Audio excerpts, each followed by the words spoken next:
অধ্যায় ৪ নিরে ফেরার গল্প। Masud Sharif, electrical and electronics engineering, AIUB। তখন ভার্সিটির দ্বিতীয় কি তৃতীয় বর্ষের ছাত্র। পড়াশোনার নাম করে প্রায়ই এক বন্ধুর বাড়িতে আড্ডা দিতে যাওয়া হতো। পড়াশোনা যে কখনোই হতো না তা না, তবে আড্ডা, মুভি দেখা এগুলোর হারই ছিল তুলনামূলক বেশি। বন্ধুবান্ধবদের আড্ডায় যেমনটা হয়, হেন বিষয় নেই যা নিয়ে আলোচনা হয় না। এসব হেন তেন যেন বিষয়ের মধ্যে স্রষ্টা আর ডেভিলও অন্যতম উপাদেয় বিষয়। প্রায়ই আমাদের মজলিসে যেসব আসর বসত তার মধ্যে অন্যতম ছিল স্রষ্টা আর ডেভিল নিয়ে আলোচনা। আমাদের এক বড় ভাই ছিলেন যে কোনো বিষয়ে আড্ডা জমাতে ওস্তাদ। তার কাছে এ ধরনের বিষয় ছিল অত্যন্ত সুরুচিকর। ভিন্ন ভার্সিটিতে পড়া আরেক সমবয়সী বন্ধু ছিল, তারও এসব বিষয়ে, বিশেষ করে স্যাটানিক বিষয়ে আগ্রহ ছিল প্রচুর। প্রথাগত মুসলিম পরিবারে জন্মগ্রহণ করায় ছোটবেলা থেকে ইসলাম বা ধর্মপালন বলতে জানতাম কেবল ঠিকঠাক মতো কোরআন পড়া, নামাজ রোজা করা, এ আর কি। স্রষ্টা আছে কি নেই, থাকলেও এই দুনিয়ার সাথে তার কোনো লেনদেন আছে কি না, সেগুলো নিয়ে ভাবার চিন্তা মাথায় আসেনি কখনো।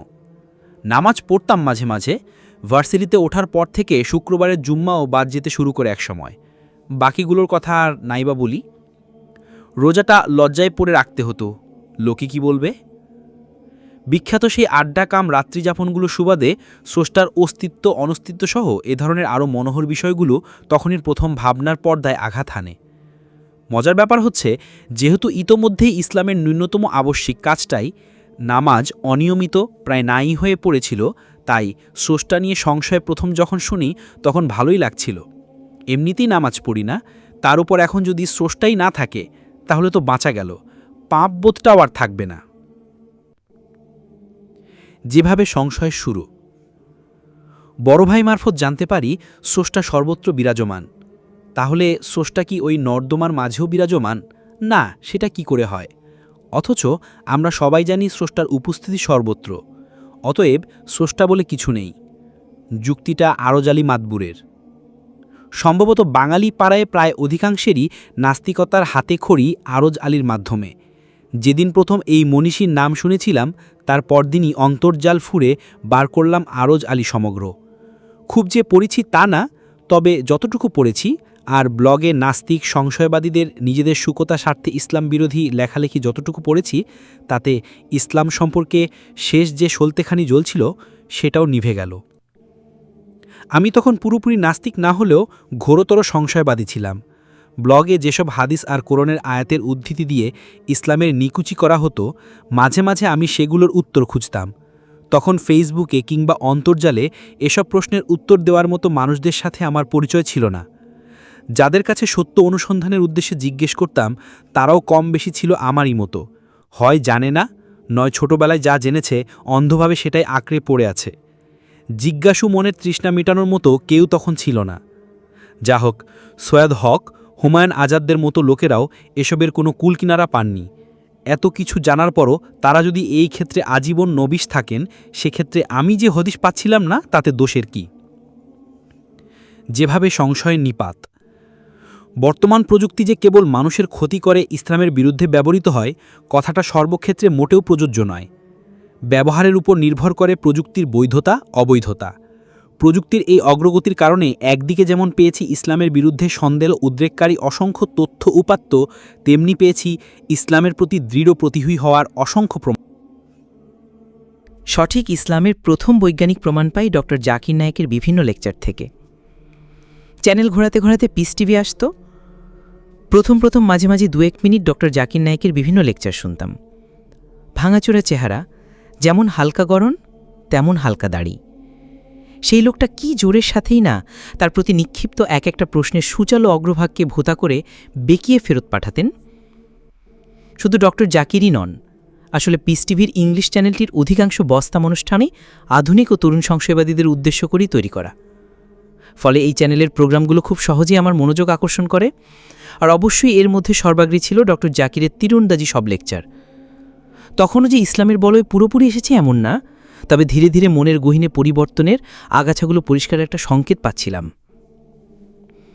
ডক্টর জাকির নায়েকের যে লেকচার এবং লেকচার পরবর্তী প্রশ্নোত্তর শুনে প্রথম ইসলামের প্রতি অন্তর থেকে টান অনুভব করি সেটা হচ্ছে the Quran and modern science compatible or incompatible. এই লেকচার শোনার পর প্রথম যে উপলব্ধি আমাকে গভীরভাবে নাড়া দেয়, জগতে চলতে ফিরতে বিভিন্ন শ্রেণীর বিভিন্ন মানুষের সাথে মিশে আমাদের মনে ইসলাম নিয়ে নানা ধরনের প্রশ্নের যে বুদবুদ ওঠে সেগুলো ফু দিয়ে উড়িয়ে দেওয়ার মতো লোক আশেপাশে খুবই স্বল্প। ছোটবেলা থেকে ইসলাম সম্পর্কে অনেক ধোঁয়াশা, অনেক আবছা জ্ঞান নিয়ে আমরা বড় হই। বড় হতে হতে বহির্জগৎ, সংস্কৃতি, কৃষ্টি, দর্শন আর নানান কিসেমের মানুষের সংস্পর্শে এসে সেই ধোঁয়াশাগুলো কালো মেঘে রূপ নেয়। আর এভাবে একসময় আড়ালে পড়া সূর্যটাকেই দিব্যি ভুলে বসি আমরা। অবচেতন তখন বলে ওঠে, সূর্য আবার কি?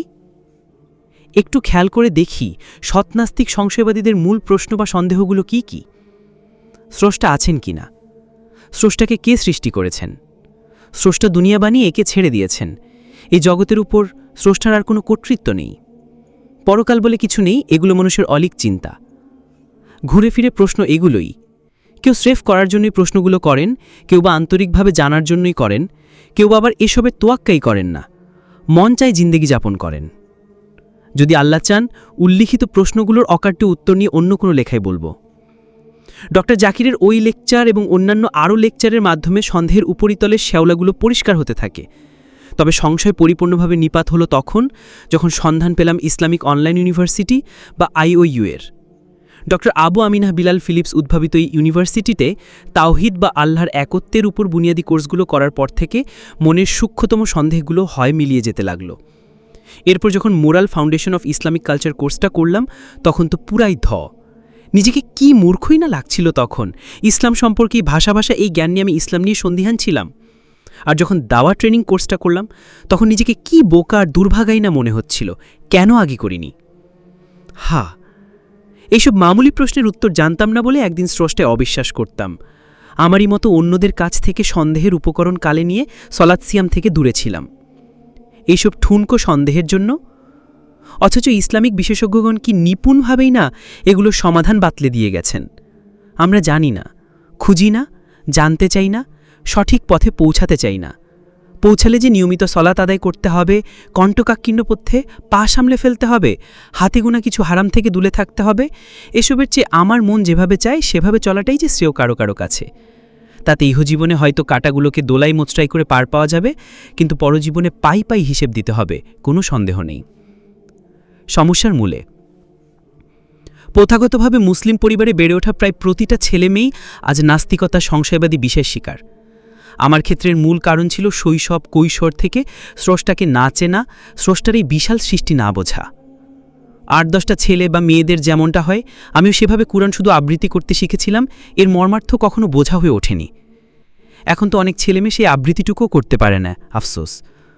নামাজ পড়ার তাগিদাই শুধু পেয়ে গেছি মা বাবার কাছ থেকে, কিন্তু কেন পড়ছি, কি কারণে পড়ছি, কি উদ্দেশ্যে পড়ছি সেগুলো কখনো বোঝা হয়ে ওঠেনি। রোজাটা কেবল আটকে ছিল উপবাস থাকার মধ্যে।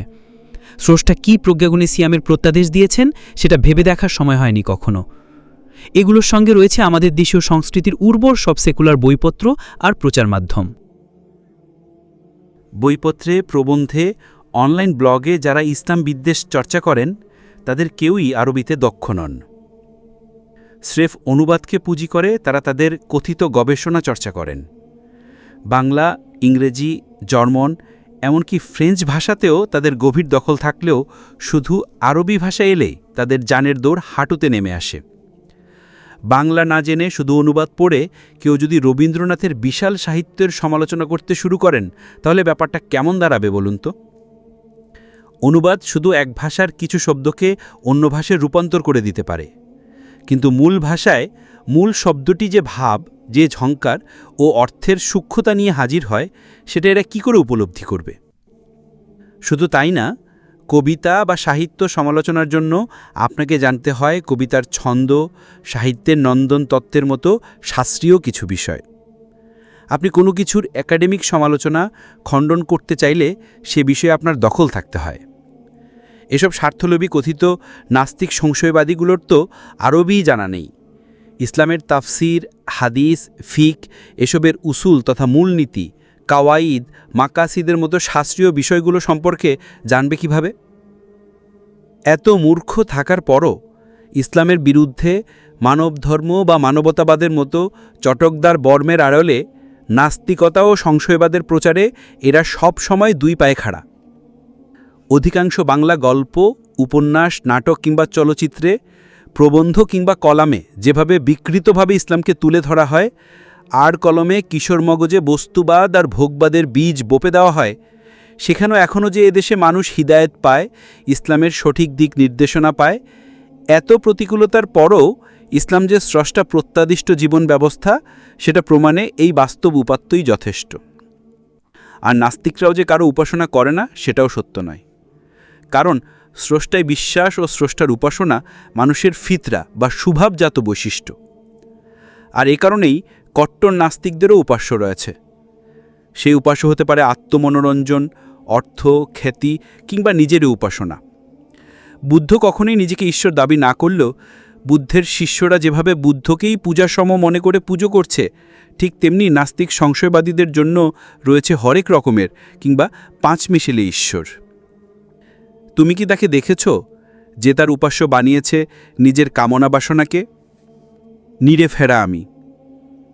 আমার জন্য নিরে ফেরা ছিল নতুনভাবে ইসলামকে চেনা, সম্পূর্ণ নতুন অভিজ্ঞতায় ইসলামকে অবলোকন করা। সত্যিকার ইসলাম এত সুন্দর, এত বাস্তবসম্মত, এত জীবনঘনিষ্ঠ। নিরে ফেরার পর এগুলোই আমার প্রথম উপলব্ধি। আর এই ইসলাম ছেড়েই আজ আমার ভাই বোনেরা কত দূরে। ইসলাম তাদের কাছে হয় নাম সর্বস্ব এক আচার প্রথা, নয়তো সেকুলার ভাবনার ধুলায় মলিন হওয়া এক ছিন্নপত্র। শেষ করার আগে সবার কাছে অনুরোধ থাকবে, আপনার পরবর্তী পদক্ষেপটা নেওয়ার আগে অন্তত একবার আন্তরিকভাবে প্রকৃত ইসলামের সুলুক সন্ধান করুন।